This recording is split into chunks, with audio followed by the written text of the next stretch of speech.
গতকাল হাল্লাবোল যেখানে শেষ করেছিলাম আজকে সেখান থেকে শুরু করব। তার কারণ গতকাল ভেবেছিলাম বেলডাঙা ইতি, কিন্তু আজকে সকাল থেকে আবারও নতুন করে উত্তপ্ত হলো পরিস্থিতি। আবারও এমন কিছু ঘটনা ঘটলো যে আজকেও হাল্লাবোল এই বেলডাঙা নিয়েই বেশ কিছু ইনসিডেন্ট নিয়ে, বেশ কিছু রাজনৈতিক প্রতিক্রিয়া নিয়ে সাজাতে হয়েছে।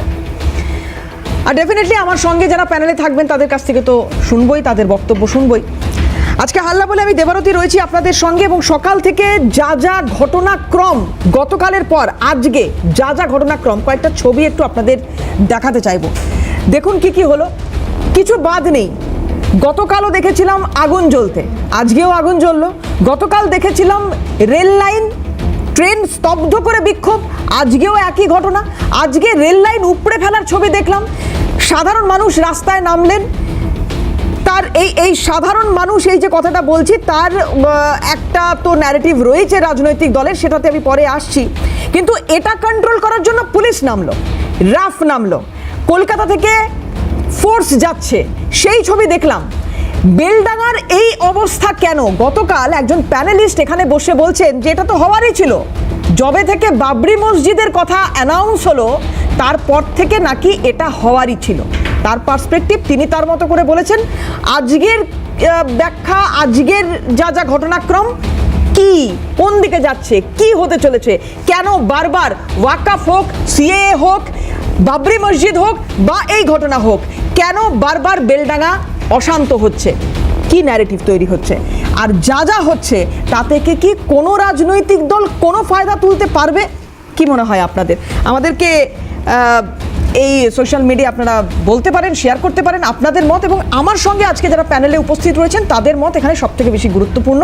শুনবো তাদের কথা, তার আগে আলাপ করাই। আমার সঙ্গে রয়েছেন তৃণমূল মুখপাত্র প্রদীপ্ত মুখোপাধ্যায়। প্রথমেই প্রদীপ্তটাকে স্বাগত জানাবো আমার অনুষ্ঠানে। আমার সঙ্গে রয়েছেন প্রীতম দত্ত, বিজেপি মুখপাত্র, প্রীতমকে স্বাগত জানাবো। রয়েছেন কংগ্রেসের তরফ থেকে মুখপাত্র সুস্মিতা বিশ্বাস, সুস্মিতাদিকে স্বাগত জানাবো, এবং সিপিএম নেতা গৌরব মজুমদার রয়েছেন, গৌরবকে স্বাগত জানাবো। প্রত্যেকের কাছে আসবো, কিন্তু শুরুতেই গতকাল মমতা বন্দ্যোপাধ্যায়ের একটা প্রতিক্রিয়া শোনাতে চাইবো, শুরু করতে চাইবো সেখান থেকে।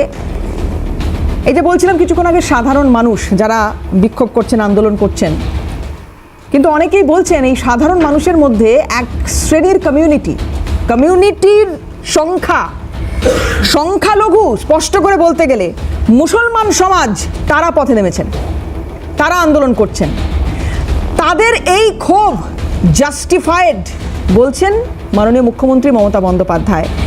সংখ্যালঘুদের ক্ষোভ থাকাটা কেন স্বাভাবিক, কি বলতে চাইছেন উনি? গতকাল কি বলেছিলেন দেখুন। সংখ্যালঘুদের ক্ষোভটা স্বাভাবিক, আমিও এর জন্য ক্ষুব্ধ। প্রতিদিন চেঞ্জ করে করে হোয়াটসঅ্যাপে আর ডিরেকশন দিয়ে প্রতিদিন এই 2 মাসে 200 বার নোটিশ এসছে। বিএলওরা প্রেসারে পাগল হয়ে যাচ্ছে। ইতিমধ্যে 100 জনের মতো লোক মারা গেছে। এটা আপনাদের বুঝতে হবে কি সাংঘাতিক সিচুয়েশন। এরা ইচ্ছা করে বাংলায় দাঙ্গা লাগানোর চেষ্টা করছে, বিজেপির প্ল্যান এটা। নিজেরা ভোটে পারবে না তাই ভোট পাকাচ্ছে, লুট বলছে ঝুট। বেলডাঙার ঘটনায় উস্কানি রয়েছে। গতকাল মাননীয় মুখ্যমন্ত্রী বলেছিলেন, কাদের উস্কানি, কাদের দিকে ইঙ্গিত নতুন করে বলার অপেক্ষায় রাখে না, উনি স্পষ্ট সেটা বুঝিয়েছিলেন। আর আজকে অভিষেক বন্দ্যোপাধ্যায় তিনি সরাসরি নাম করে বলছেন কারা ঘটালো বেলডাঙার ঘটনা।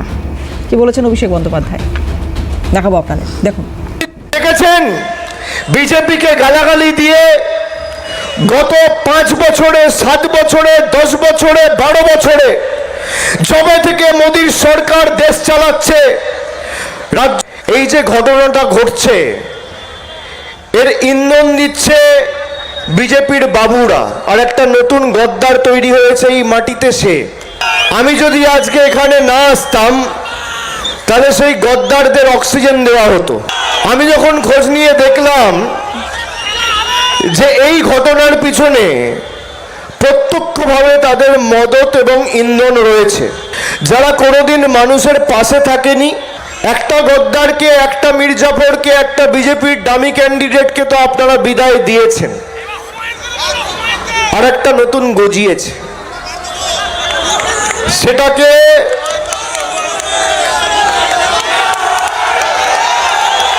গণতান্ত্রিকভাবে ব্যবস্থা করতে হবে। আজকে যারা বাবরি মসজিদ নিয়ে রাজনীতি করছে 2019 সালে সেই বিজেপির প্রার্থী ছিল, হ্যাঁ কি না? হ্যাঁ কি না? বিজেপির সাথে কার যোগাযোগ? কার যোগাযোগ? তার প্রকৃত স্বরূপ খুব শীঘ্রই জনসমক্ষে আসবে, অপেক্ষা করুন। তার আসল চেহারাটা খুব তাড়াতাড়ি জনগণের কাছে আসবে। আমি মুর্শিদাবাদের ভাইদের, আমার সমবয়সী যারা, আমার থেকে ছোট যারা, আমার থেকে বড় যারা, অগ্রজ অনুজ, আমি সকলকে অনুরোধ করব এলাকার শান্তি শৃঙ্খলা সম্প্রীতি বজায় রাখবেন। কোনোভাবে বিজেপিকে অক্সিজেন দেওয়া যাবে না। প্রীতমের কাছে আসি, এত অক্সিজেন তোমরা দিচ্ছ বা যাই হোক তোমাদের দেওয়া হচ্ছে, মানে তারপর কি হবে? ব্যাপারটা কোথায় গিয়ে ঠেকবে? বেলডাঙ্গার ঘটনার জন্য তোমাদেরকে সরাসরি দায়ী করছেন অভিষেক বন্দ্যোপাধ্যায়। গতকাল মমতা বন্দ্যোপাধ্যায় বলেছেন উস্কানির কথা, ইঙ্গিত স্পষ্ট। তার কারণ হচ্ছে ওনার পুলিশগুলো তো ওনাকে পাহারা দেওয়ার জন্য, মমতা ব্যানার্জিকে পাহারা দেওয়ার জন্য, ফাইল চুরি করার জন্য, কয়লা চুরি করার জন্য, ভোট চুরি করার জন্য কাজে লাগায়। সেই জন্য ওই ওনার পুলিশকে ঘুম পাড়িয়ে রেখেছেন।